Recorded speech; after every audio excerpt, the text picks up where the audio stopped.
Hello, everyone. I think you know who I am. I'm glad to be in Canada, invited here by a coalition of diverse groups, including Palestinian, Jewish, Muslim, group of faith, academics, students, and community groups. In a year in which I was turned into a reluctant chronicler of genocide, I feel compelled to recognize and acknowledge the victims of all genocides, past and present. And in this spirit, I feel compelled to pay tribute to the traditional custodians of the land on which we meet today, the unceded land of the Anishinaabe Algonquin Nation. As a visitor to this country and as someone who was born and raised on a continent from which colonialism and its most insidious form, settler colonialism, originated as a way to subjugate and depredate the natives, I recognize the profound injustices endured by the indigenous people in this country and in other places around the world, like in Palestine. It is not lost on me that despite the urgency of the current moment, with a few important exceptions, the political leadership in this country chose to either not meet me or withdraw invitations to meet me. Meanwhile, it is with such a honor that I know that the original custodians of this land are making plans to fly from all over the country, across the country, to meet with me and discuss what is happening in Palestine. And it is also the young people, as well as a fair number from among my peers, who have fought to have me speak and packed out venues. It would seem my words, my candid readings of facts, international law, and justice, and my insistence on speaking honestly about the genocide that is unfolding in Gaza and the serious risk that it spreads throughout the region, scare the political class and those who hold power, including economic and financial power, which we know from Edward Said to Antonio Gramsci. The holding power also determines cultural hegemony. It is clear to me that the Canadian people want more clarity, integrity, and concrete action from their government on the atrocities we all see unfolding in Palestine. In Gaza, we are forced to watch as Israel's constant bombing, sniper, and artillery fire continues to spare no one. Journalists, doctors, students, scholars, nurses, persons with disability, people seeking food and safety, humanitarian workers, including UN staff, including in the so-called humanitarian zones. Conservative figures indicate that the Israeli assault on Gaza has killed, injured, and maimed or buried under the rubble at least 155,000 Palestinians. Entire families exterminated, and 70% of the 45,000 ascertained killed are women and children. 700 of those killed among the 17,000 children were babies. Gaza is now a wasteland of rubble, garbage, and human remains where survivors hold on to life amid widespread deprivation and disease. The Palestinians trapped there have experienced a level of violence not seen anywhere in this century. They have nothing to return to, and all of this is by design. And still, Israel intensifies its onslaught as we speak. Meanwhile, the violence is metastasizing to the West Bank, where clear patterns are replicating from Gaza.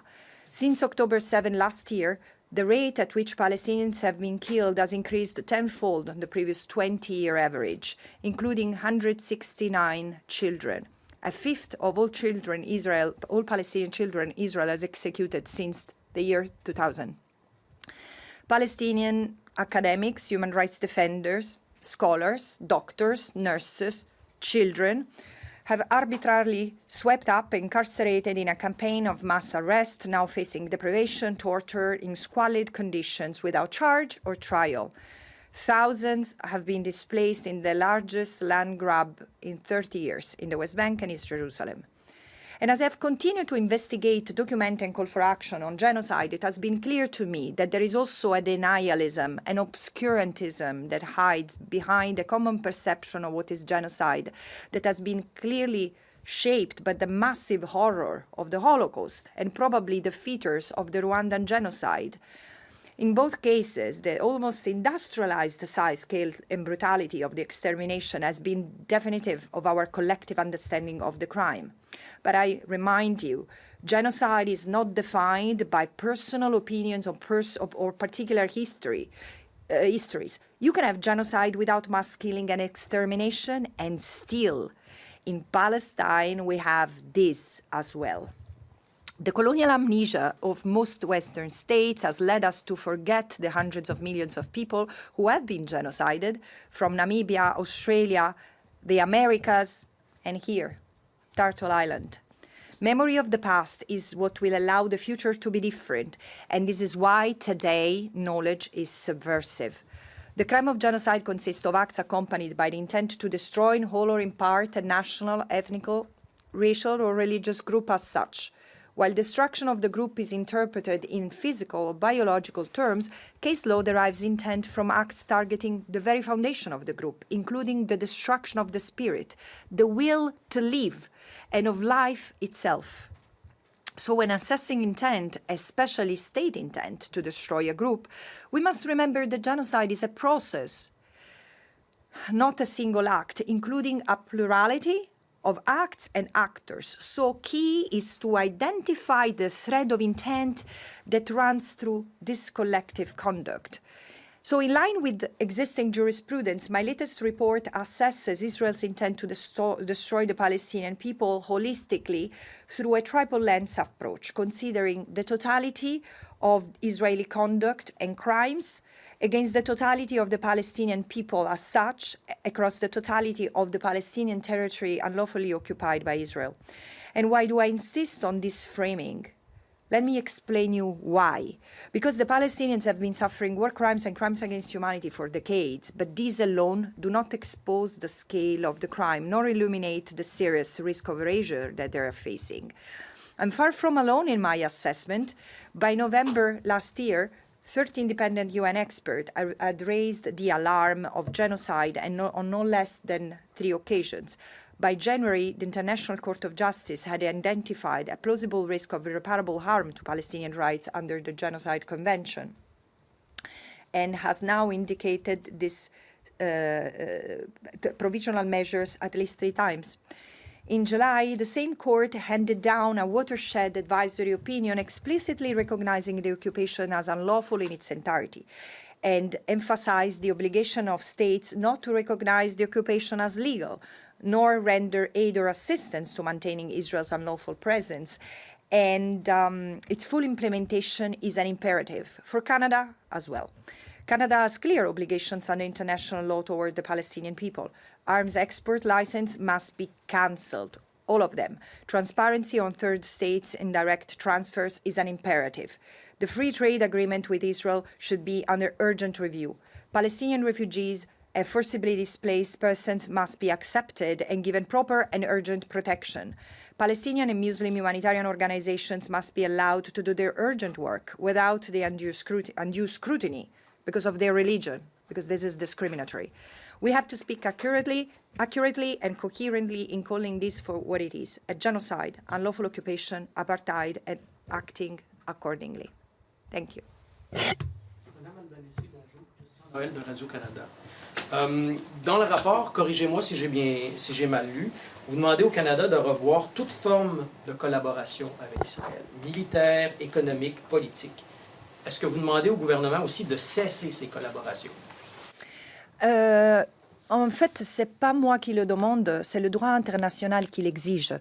Parce que, comme je faisais référence à la décision de la Cour de justice internationale du 19 juillet 2024, ça découle des obligations de tout État membre des Nations Unies de se conformer au droit international. Quand il y a des violations du droit international autant sérieuses comme celle-là que franchement Israël déjà mettait en œuvre ou commettait avant le 7 octobre, il faut ne pas reconnaître comme légales les conséquences de cette illégalité et cesser toute forme d'assistance, soutien, coopération avec disons, l'entreprise illégale ou l'acte illégal, la conduite illégale, et s'opérer, travailler jusqu'à aboutir à la cessation de ce qui est légal. C'est pour ça que le Canada doit tout revoir, et ce qui est jugé dangereux pour le droit des Palestiniens doit être suspendu immédiatement. Mais surtout, le transfert de armes, ça découle d'un ordre obligatoire contraignant de la Cour de justice internationale du 26 janvier. On risque d'être complice dans des actes de génocide, crimes de guerre et crimes contre l'humanité. Est-ce que vous avez remarqué que le Canada continue d'exporter de l'armement militaire ou de l'équipement militaire à Israël, malgré ce que dit la loi internationale? Oui, et les Canadiens l'ont remarqué? Oui. Vous me donner des détails là-dessus? Je ne peux pas vous donner des détails parce que c'est pas que je suis en train d'investiguer la conduite de tout État membre, mais ça me semble assez objectif que le Canada a dit d'avoir suspendu tout transfert depuis le 26 janvier, mais pas ce qui était déjà ce qui était déjà opérationnel. L'autre chose que je ne sais pas si c'est le cas ou pas, mais il y a beaucoup de Canadiens qui ont cette crainte, c'est qu'il n'y a pas de transparence sur les transferts indirects, les transferts potentiels indirects d'armement ou d'autres équipements qui puissent endommager les Palestiniens sur place, mais même les Israéliens, parce que franchement, la situation dont on parle est un désastre catastrophique, soit pour les Palestiniens que pour les Israéliens. Et là, le fait que le gouvernement n'assure pas la transparence, c'est quand même problématique, je trouve, en tant que visiteur étranger. With few exceptions, political leadership in Canada has either chosen not to meet with you or withdrawn invitations to you. Can you name names of government officials like Foreign Minister Melanie Joly, for example? Did you try to reach out to meet with her? Did she say no? Can you just be more specific about that? Yeah, I was supposed to have a meeting with the Foreign Committee and with the minister, and it's not going to take place. And what I think is that it's happening because of the pressure from pro-Israel lobby groups who are very vocal, very virulent, very aggressive. What are they fearing? What are they fearing? I'm telling you the truth. I'm just speaking facts and international law.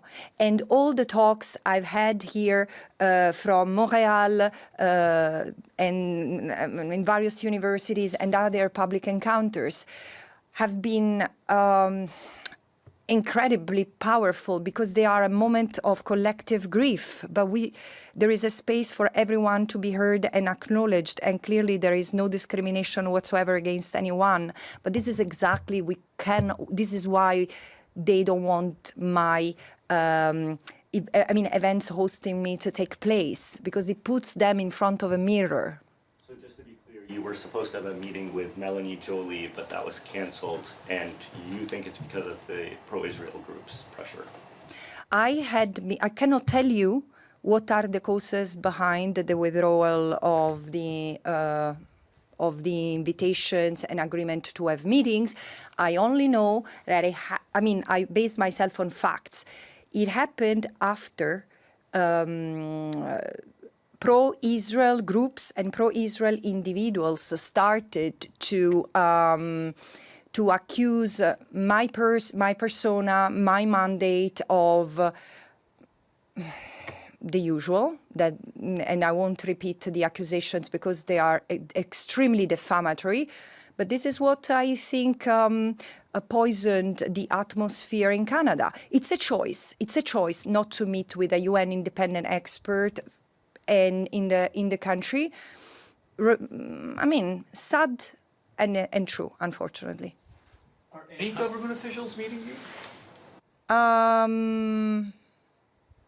Not that I know of. Things might change, but I'm looking at my team and nothing has changed. But I'm meeting with parliamentarians. And as I said, I'm meeting with the original, the traditional custodians of the land, which is a nice way to be welcome officially in this country. Quel message s'envoie, ça? Pardon? Quel message s'envoie qu'aucun membres du gouvernement Trudeau acceptent de vous rencontrer à propos de ça? C'est leur choix. Je aucun message. Mes messages sont... Pourquoi vous me regardez comme ça? Quel message? On ne peut pas forcer quelqu'un qui n'a pas l'intérêt à vous rencontrer. Ça va. De toutes les façons, le message est clair. Ce n'est pas qu'il ne les rejoint pas, je pense. Parce que de toutes les façons, je rencontrais plusieurs journalistes, médias. Le message voyage très clair. Je ne demande pas de la charité de la part du gouvernement. Je leur... demande de respecter le droit international et de contribuer à avancer la justice, surtout dans un pays comme le Canada qui se dit prêt à reconnaître les problèmes de son passé, un pays qui a une histoire coloniale en train de se explorer pour corriger son héritage. On ne peut pas garder cette proximité avec un État qui aujourd'hui continue à pratiquer un colonialisme de dépeuplement envers le peuple palestinien. On s'attend mieux, on s'attend plus de cohérence, tout en ajoutant les obligations du droit international que le Canada est en train de ne pas observer. Le pauvre, il est là depuis quelques... Sorry. Go ahead. Good morning, Brian Pass from Toronto Sun. Thanks so much for allowing us to ask questions today. Your past comments on Israel and the war have been garnered some criticism with nations like Germany and France declaring your comments as anti-Semitic. With that in mind, you talk to me, are you able to acknowledge the role that Hamas has in this current conflict?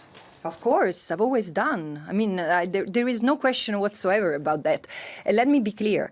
I've said on October 7 and since then that the crimes that have been committed against Israeli civilians had to be investigated and punished. No question about that. I have condemned the crimes against Israeli civilians, the killing, brutalization, and the taking of hostages. And with the same rigor and with the same firm spirit, I have condemned the crimes that Israel has committed against the Palestinian people before, on, and after October 7, including what now looks like a genocide. Israel has capitalized on the rage, fury, and the extreme pain of the Israelis, turning them into many soldiers into willful executioner of an extermination plan. Now, let's go to the states you mentioned who have accused me are the United States and Germany and France, states who are clearly involved and supporting in what Israel is doing. It speaks to their record, not mine. Because frankly, not only I am supported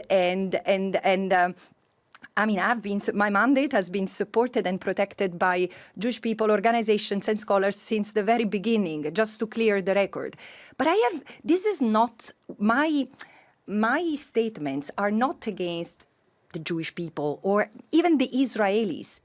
My assessment is on the performance of the Israeli government. It could be led by Buddhists, Muslim, Christians, atheists. It wouldn't change. The problem is not the state of Israel. The problem is, or its existence. The problem is the fact that Israel practices apartheid against the Palestinian people, continues to maintain an unlawful occupation that is the vehicle to take the land, to expropriate the resources, and to erase the Palestinians.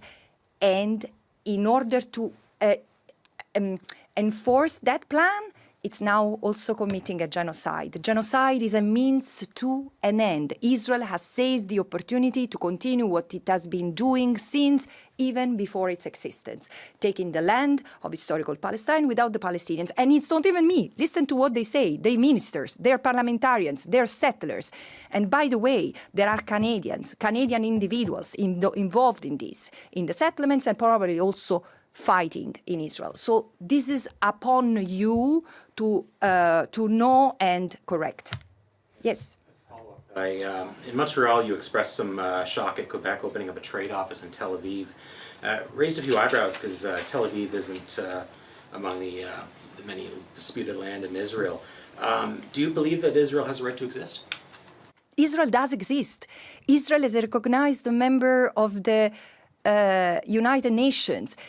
Besides this, there is not such a thing in international law like a right of a state to exist. Does Italy has a right to exist? Italy exists. Now, if tomorrow Italy and France want to merge and become Ita-France, fine, this is not up to us. What is enshrined in international law is the right of a people to exist. So the state is there, the state of Israel is there, is protected as a member of the United Nations. Does this justify the erasure of another people? Hell no. Not 75 years ago, not 57 years ago, surely not today. Where is the protection of the Palestinian people from erasure, from annexation, from illegal occupation and apartheid? This is what we need to discuss. Yes. Ok. Est-ce que le manque de transparence que vous avez évoqué, le manque de transparence du gouvernement fédéral canadien, serait l'équivalent comme... Est-ce que ça rendrait le Canada complice du génocide? Non, je ne peux pas répondre à ça parce qu'en fait, la complicité...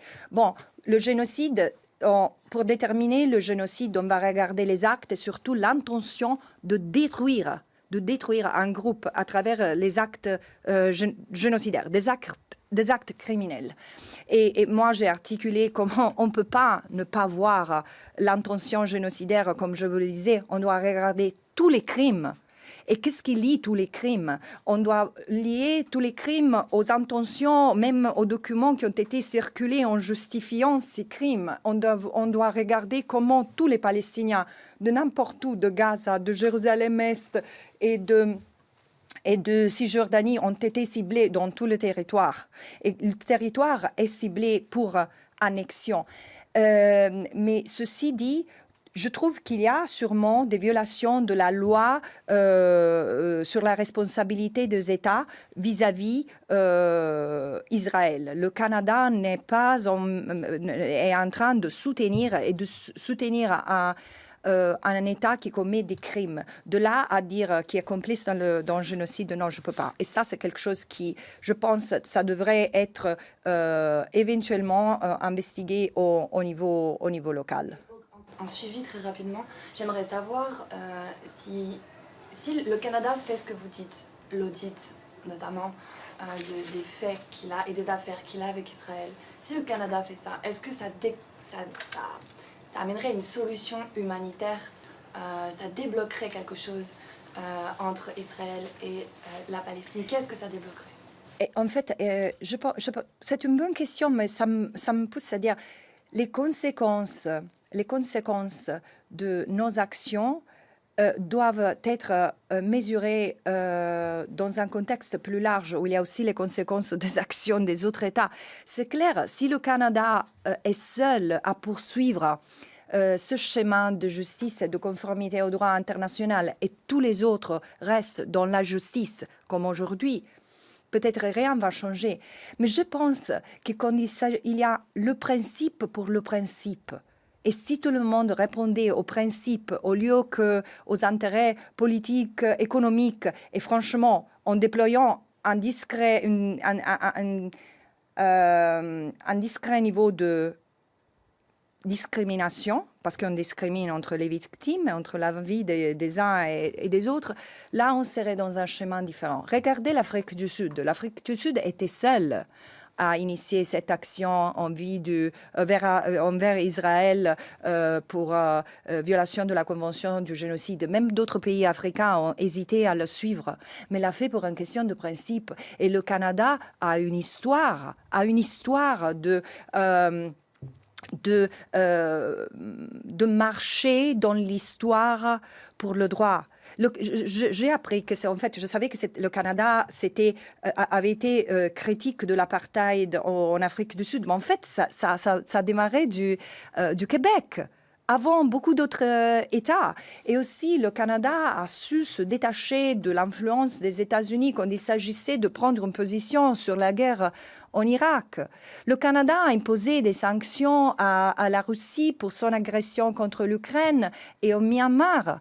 Le Canada est intervenu auprès de la Cour de justice internationale dans le cas du génocide pour mieux considérer l'intention génocidaire dans le cas du Myanmar. Pourquoi il ne le fait pas dans le cas de la Palestine? Quelles sont les pressions et les intérêts qui empêche le Canada d'être cohérent avec son histoire et le droit international.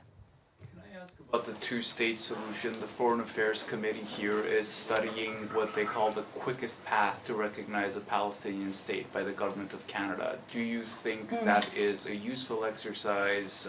Could it lead to peace if Canada does so? I beg your pardon, but I'm not comfortable with language like useful exercise while there is and imagining government officials or parliamentarians entertaining themselves in useful exercise when there is a genocide ongoing. The priority is to stop the genocide. If the government here, the parliamentarians want to call it ceasefire, call it pear and apple, call it the way you want, but this is the priority. The rest is secondary, which doesn't mean that the recognition of the state of Palestine is not important. My question is, if this country has entertained the discussions on the two-state solution, how come it has not recognized the state of Palestine yet? What is to be debated? So again, recognition of the state of Palestine shouldn't take time, should be automatic, should be an act of coherence. Otherwise, if you don't recognize it, it means that you shouldn't be talking about that at all. Why are you even a voice in the debate? It's about coherence. I know that what I'm saying is blunt, but we need to be blunt because the impunity that has been granted to Israel for decades has led to this, which is a disaster both for the Palestinians and the Israelis. And again, diplomatic talks has been turned into a place to justify the unimaginable, the illegal. So yes, the state of Palestine should be recognized. Let's move on. But the point, the question is not that. The question is self-determination. Even if you recognize the state of Palestine and it's merely a perfunctory act, what do you do to realize the right of self-determination of the Palestinians? Is Canada spending any of its political capital to make sure that the genocide ends as soon as possible, the ceasefire, whatever? But then there is already a deadline set for the end of the occupation. The ICJ has passed an advisory opinion which declares the occupation unlawful and to be dismantled unconditionally and totally as rapidly as possible. And that as rapid as possible has been defined by the General Assembly. It must happen by September next year. What is Canada doing to ensure that the occupation is dismantled? And then, more than this, there is apartheid. I know that in this country you feel uncomfortable with the word apartheid, but you have to tell me why. Because I, together with Israeli human rights organizations, Palestinian human rights organizations, Human Rights Watch, Amnesty International, Harvard University, and thousands of Israelis, talk about apartheid and give you the evidence of it. And here, like in other parts in North America, I hear, we cannot say that word. It's your problem. Again, international law is so clear that doesn't allow you to find excuses. So, however, end of the genocide, end of the occupation, end of the apartheid. This is what it means applying international law and helping build peace for Palestinians and Israelis and anyone who calls that land home. Je comprends bien et puis je ne veux pas vous mettre des mots dans la bouche, c'est pour cette raison-là que je vous le demande. Est-ce que vous en appelez au Canada à reconnaître que c'est un génocide et si c'est le cas, quelle devrait être sa première action par la suite? Alors, tout d'abord, je pense que le Canada ne peut pas ne pas assumer que la Cour de justice internationale des Nations Unies, l'organisme judiciaire le plus important des Nations Unies, a reconnu depuis le mois de janvier la plausibilité du risque du génocide. C'est suffisant. Vous savez, on ne doit pas, pour respecter la Convention sur le génocide, on ne doit même pas attendre que le génocide se passe. On a une obligation de prévenir, d'arrêter et de punir le génocide. Alors, le moment où il y a ce risque, tous les pays sont appelés à faire en mesure que le génocide ne se passe pas. Qu'est-ce que le Canada a fait? Demandez au Canada de le faire maintenant. Oui, je demande au Canada de prendre conscience et de prendre des mesures visant à empêcher que des actes de génocide soient commis en Palestine. Pour moi, ce sont déjà ont été déjà commis. Le Canada doit prendre des mesures, même s'il ne veut pas écouter la relatrice spéciale des Nations Unies sur la Palestine et d'autres 30 relateurs spéciaux, d'autres experts indépendants des Nations Unies, et les historiens israéliens qui ont dénoncé le génocide, Omer Bartov, Amos Goldberg, Raz Sigal et des centaines d'experts légaux, ça va. Le Canada ne veut pas accepter ça, au moins qu'il se conforme aux mesures provisionnelles ordonnées par la Cour de justice internationale. What do you think? You alluded to this in French. I just want to ask again in English. But Canada promotes itself, this government especially, as a government that supports an international rules-based order. But you can look no further to the South Africa case at the ICJ, where the Prime Minister said they respect the court but not the ruling. Canada's inaction or lack of inaction, what do you think that says to our reputation that we hold dear here, that we are a country that respects the United Nations, respects international law? How does this event, what's happening in Israel and Palestine, speak to our beliefs? I can tell you I think I made it clear in French and English what I think. I think that this is not coherent. There is a lot. Let's be very honest. You cannot say that you are in favor. You recognize the primacy of international law and then violate international law in the meantime. You cannot say that you recognize the primacy of the International Court of Justice and then you depart from the application of the principles that have been dictated by that court. There is incoherence, and that incoherence has a name, is lack of compliance. Now, how does this affect Canada's reputation? Look, I think that the world is much more articulated in its capacity of seeing and understanding also the nuances. First of all, something that, I live in an Arab country and I travel a lot across Arab countries, and there is so much admiration for the young people and the universities who have mobilized in this country in solidarity with the Palestinian people. And this includes, in this country, like in the United States, a substantive Jewish component. This is so important, so fundamental, because in a way, it's building a bridge that has been broken many decades ago between the Jewish people and the Arab people. This is immense. And so people differentiate the political level from the people in general. I also think that the media in this country as well, like not different from the rest of the West, have not been very diligent or led by ethical principles in reporting what was happening in Palestine before October 7, on October 7, and after. So probably there is large part of the Canadian people who don't even know what kind of inferno Gaza has been turned into.